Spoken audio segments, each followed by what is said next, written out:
Welcome back to the weekly headlines. I'm Kevin Hart. And I'm Thor Love and Thunder. You're Thor Love and Thunder. I'm Mike Whitmacher. Wow. Let's get that storm a brewing and get you to some news, some headlines here on the weekly headlines.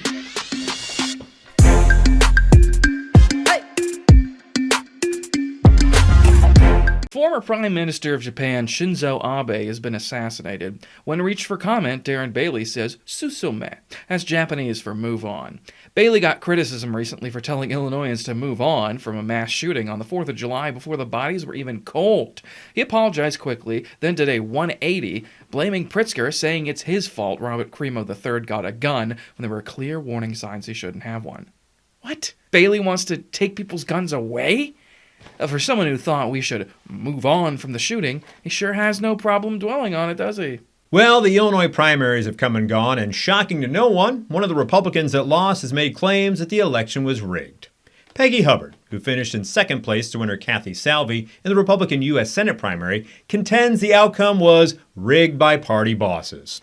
In a Facebook video, Hubbard says it makes no sense that Salvi, who entered the race late and who Hubbard says barely campaigned, could have emerged victorious.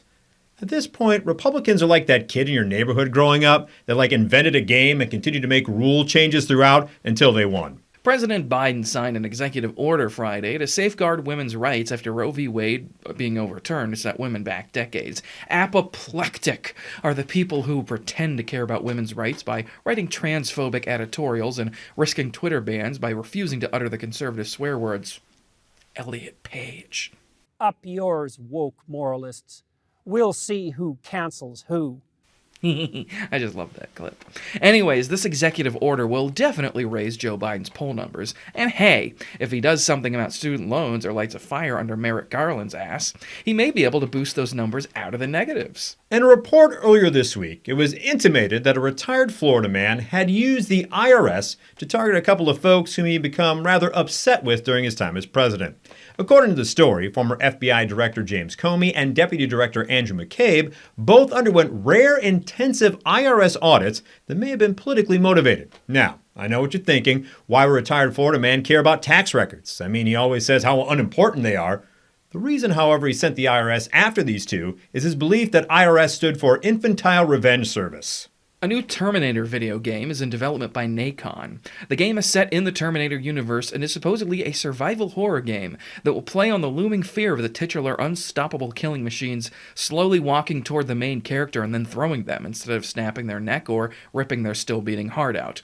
Apparently, the scariest part of this game is going to be trying to escape a movie theater that's playing scenes from the recent sequels. Bite me. That is a very immature response. The Chicago Blackhawks are in the midst of an entire team teardown and rebuild, as evidenced by the moves they made at the NHL draft earlier this week.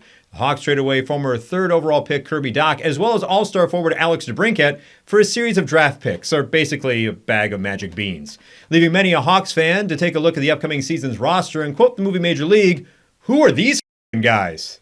And those are your thunder-bringing headlines. I'm Thor Love and Thunder. I'm Thor the Dark World.